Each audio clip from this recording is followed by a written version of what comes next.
Hi, America, UK, and Canada. I'm Miriam in the whole world. I'm Miriam.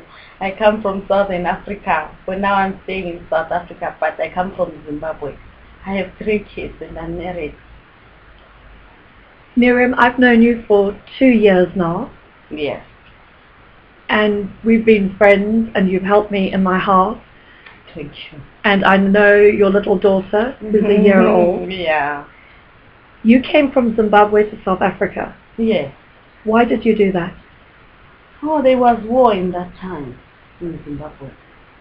When you say war, what do you mean? They were soldiers. Hmm? They are meaning that they were fighting for us, but the things that they were doing to us was bad. Because they were beating people. They were beating people to death, and they were forcing us to join what they were doing. Because they were saying us, we are youth. So they were killing people, so we can't follow them to kill people. So they destroyed every property of the people. People's properties were destroyed. We have nothing, no work, no money, so we have no life. So that's why we packed our bags and went out. So because you must have been so scared when the soldiers came. We were going to die because they were forcing us to do what they want. Must have been absolutely So that's terrible. why we went out of Zimbabwe. So you left Zimbabwe, Yes. you came to South Africa as refugees, Yes. and you got asylum in South Africa. Yes. So you are legally entitled to live here and work here. And that's it.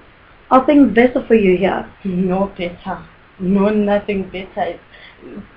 It is not better because we are scared each and every time. You're scared? What are Yes. you scared of here? Oh, yes, South Africa is full of criminals. Yes, it's full of crime every time, so we are so scared.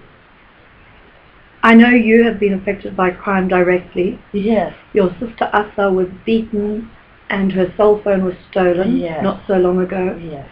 And also more recently, about 10 days ago, your husband was stabbed in the stomach. Yes. Tell me about that. Where was he? What was he doing at that time? It was in the morning when he was going to work at 7 a.m. So he said there are 3 guys that came to him and asked him a phone. He gave them the phone. They said, where's the money? He doesn't have the money. It was so little money. He has so little money. So he gave them that little money, but they stabbed him in the stomach intestine. In his intestines? Yes. And the blood started to come out, just to run out. He came back to the house. I was in the house that time. When I saw him, I was so scared even to look at him. So I phoned the ambulance. And how long did the ambulance take to come? About an hour. An hour? Yes.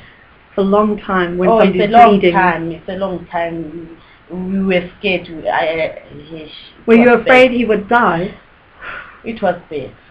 So that's why I'm saying in South Africa I'm so scared. We are not free. When I know he's had an operation, he's been released, but now he faces a long recovery. Yes. So you don't know when he'll be able to work again. He's not going to work, so no work, no money. We don't have money even for rent now. And what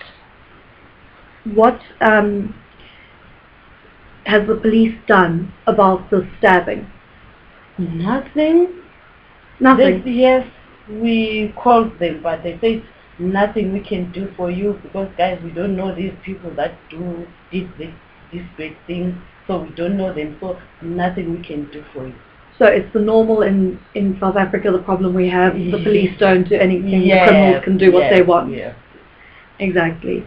And Miriam, is crime your only problem as a Zimbabwean, or do you have other problems with the local people? Oh, we have other problems. It's like local South Africans doesn't like us. We are all Why black. not?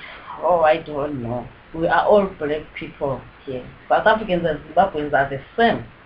But they are saying no, because we are Zimbabweans, they don't like us. They are saying we are the hard workers, taking employment for them. So they doesn't want us to be employed here. They hate us a lot. So even though they know that you've come from a terrible situation, and you're here not because you want to be here, you would rather be back in your own country. Yes, we wish to go back. They still treat you very badly. Yes. And you have the you never know when the next xenophobic wave is going to come. Because it was the xenophobia. We were beaten here. Some Zimbabweans died. Many Zimbabweans died here. South African beating Zimbabweans. So we are scared. We are scared. You never know when it's going to start again. Yes. Tell me a little bit about your family. I know your two of your kids live with your parents in Zimbabwe. You come from a rural area. Yes. And then you've got your little girl who's just turned 1, yes. Charlotte, and she lives here in Johannesburg. I have. With you. Yes. And your husband. Your parents are elderly? Oh, my father is 74 years, and my mother is 65 years. And they're still looking after your kids? Yes. Do you miss your kids? Oh, too much. I wish to go back to live in Zimbabwe, in my country, in my ancestors' country, but life is hard. The problem in Zimbabwe, just so that everyone can understand, is you have less crime, much less crime, yes. So you are safer. Yes, we are safer. But there are no jobs and no opportunities. No, yes. And there is just no way to make a living. No way to make no income. So if you don't come here and make money and send money home, your parents and your kids over there won't have food to eat. Yes. They rely on you. Yes. They rely on you completely for that. They're surviving a better life. Okay. We worked it out. You and your husband earn about $300 a month between you. Yes. You do part-time cleaning work in people's houses, and your husband works as a gardener. What do you do with that money? Oh, we cut it in half and post some at home to my parents because they depend on us. So then we have some to us to survive. So if you say you cut in half, you're saying you send $150 home. Exactly. And that is for your parents, your younger sister, your kids. All of them must live on $150 a month for food, clothing, education, medical bills, because your mom was sick not so long ago, didn't she have an operation? And they won't take you at the hospital unless you pay in US dollars. Yes. Is that right? That's it. Okay. And what happens if you don't send the money home? Oh, they are going to die. We mustn't do that. They are going to die. They depend on us. There is nothing there in Zimbabwe. Everything you must buy. Even meal, whatever they surviving with, they must buy. So they are going to die. Because they don't have the option of getting a job. There's no any way to have money. Because you're in a very remote area. It's rural. It's far away from the town. Yes, exactly. In fact, it's very different to what most people in the West know. Because you don't have electricity. Yes. You don't have running water. Yes. No TV, no computers, nothing like that. What was it like in Zimbabwe growing up for you? Oh, I was born in a poor family, in a poor village, poor area. So there is nothing there in that area. So I used to go to school about 12 kilometers from home to school. How did you get to school? We walk with our foot. You walk? Yes. Did you walk 12 kilometers to school and back, or? Yes. So that's 24 kilometers a day? A day. That's it. Did you have shoes? No shoes, barefoot, no jerseys, sometimes no food to eat. You just wake up and go to school. You walked so far to go and get an education. Yes. Why was it so important to you that you would walk so far? My mother used to tell me that to become a better person in life, you must go to school.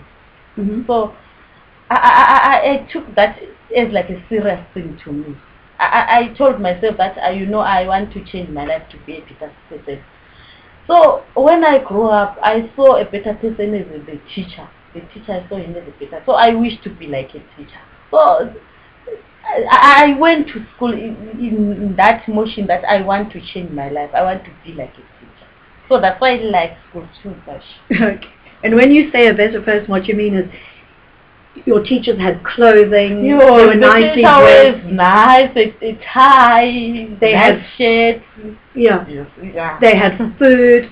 Sometimes they even shared a little bit of food with you. Sometimes they gave us some food because every time you don't have full stomach. You didn't eat to feel full. No, you just eat just to survive. So growing up, you didn't know what it was like to eat until you were full. Yeah. You were always a bit hungry. We don't know how to. Yeah, when I was growing up, I didn't know how to become full.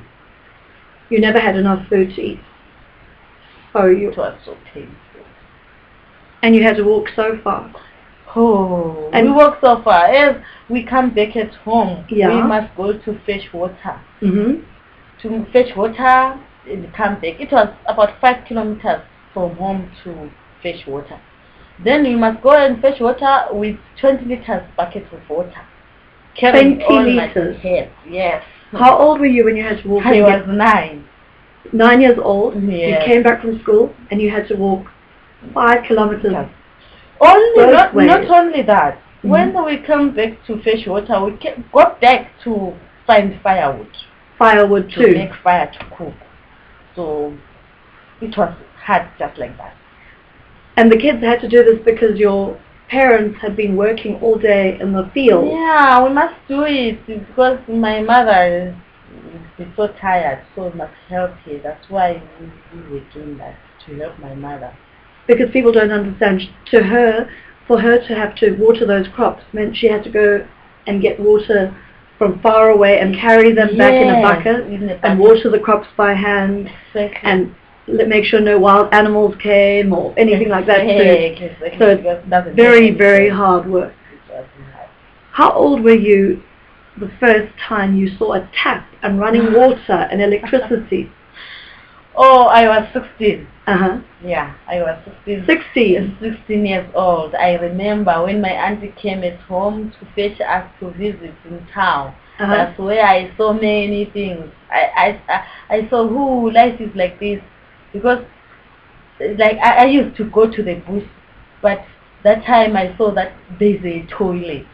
I saw that life is easier. That's my first time to see the toilet, the chamber, the globe is on, so many things like that. It was my first time. Even to catch a bus. To catch a bus? Yes. Must have been very exciting. I was so happy. I remember I was so happy. Very exciting. Why doesn't they have a bus to take the kids to school? Why did you have to walk? Oh, there's no transport for school. There's only one bus coming from one place to another, one town to another town. So we just pass by our village. So the school is in other side. So there's no transport going to school. So we must use our foot. So that's the only way you could get walking so far every single day. Yes. And what if somebody gets sick in your village? What happens then? We have Scotch carts. Scotch carts? Yes. And explain what a Scotch cart is. Or Scotch cart is something that they use wood to make a box. The box. And then they put wheels under that box. So then they use donkeys to pull that box because they use wheels. So that's what we call it, the Scotch cart. That's our transport at home. Donkey cart. Yes, donkey cart, exactly. Even if there is an emergency and somebody is very sick, what happens then? Whatever, we are going to use that to go to the hospital. And the hospital is about 15 kilometers from home to hospital. So that's very slow with a donkey cart. And then whatever incident may come. So if it's an emergency and somebody dies, too bad, because there's nothing you can do. Nothing you can do, no transport. Eesh. Tell me, why do you want help? What is your plan and your dream for your family's land? Oh, my family has got a piece of land that I wish for them to have the farm equipment to help them. It will help them a lot. It will help them a lot. Because they've got a big piece of land. Yes. It's fertile soil. Yes. It's got easy access to water. Yes, and a dam on the side. A dam and everything is in place. Yes. But you don't have a water pump, so you can't irrigate your crops. No. You can't water your crops. Exactly. So you can only plant very small amounts at a time. That's the problem. And you need basic tools like shovels and spades and exactly. Not you're not looking for tractors and no, not for tractors. Only the thing that is actually so powerful is the water pump, because for now they are using the hand to get the water and the water the plants. Miriam, it's 2013. That's how you grew up. What is it like? Is it the same today in your village? It hasn't changed. Your kids are still walking barefoot. The life is as like that as I was growing up. It's the same. Nothing changed. So your kids are walking to school by foot? Yes. There's no electricity, yes. No running water. No running water, no land. And you have to build your own houses. The houses we are using our hands to build that house. You built your house by hand? Yes. You painted it? Nothing. You paint it. I like that painting. You look after what you've got. You're very hard workers. Yeah. Oh, I love the people of that village, because they are hard workers. They can work for themselves. And they're kind people. Yeah, they're kind people, hard workers. I love them so much. I wish a lot for them. Because they're also in the same position. Nobody has got a chance. Yes. No assistance. Exactly. And it's not because you need somebody to bring you food every day. No, to work for us. You want to work. Because your father's a farmer. He knows how to grow crops. He knows how to do all that kind of thing. Yes, but it is hard because we don't have the equipment. And kids in your village, they haven't seen computers or internet or... No, they don't know that. They don't know that. So what is a computer? Even if you ask them what is a computer, they don't know about all these things. Even electricity, they don't know. They don't know running water. Nothing. It's a different world. Oh, it's so painful. It's so painful to me. You wanted more for your kids. I wish for them a lot. And you wanted to get an education. You had to leave school when you were in high school? I left school. I went to primary school and I finished primary school. I went to secondary school. Then it was hard there because the school fees is so expensive. So I didn't afford to finish my secondary school. So but you liked school. You were intelligent. Yes. You wanted to go to school. Yes. But your parents didn't have the money. But my parents told me that we don't have any money. And now Annele, your sister, she's 15. My young sister, yeah. She's also had to leave school. Yes, she stays at home now, and she's so young that it's painful to me. And it only costs $30 US. It's $30 US. After 3 months. That's tuition and books every 3 months. Yes. But for that tiny amount of money, if your parents are living on $150 a month that you send, it's impossible. Yeah, so they can't. The problem is, am I correct, primary school is cheaper. Yes. So when you get to, they can manage primary school, but when you get to high school, it's so finished, you can't. Yeah, we can't. Ay. And your kids, have they ever eaten something like a Big Mac hamburger, or been to a movie and had popcorn, or had a hot dog? Or They will laugh at that because they don't know that. They think that is funny thing. Nothing that is not in this world. They don't know anything about it at all. They don't know anything about that. They don't know. It's strange for kids in other parts of the world. They won't understand how kids can live like that. Yeah, they don't know that. It's so difficult.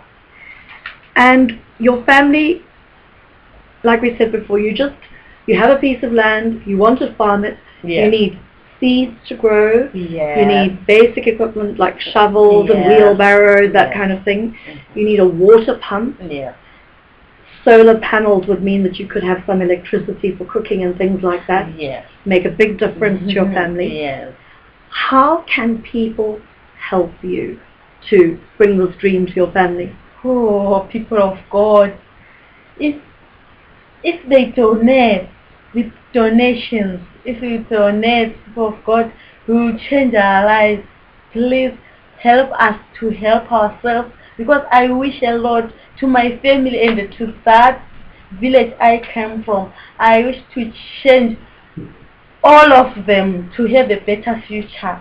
So people of God, just a single dollar you have will change our lives. will change our future. Thank you.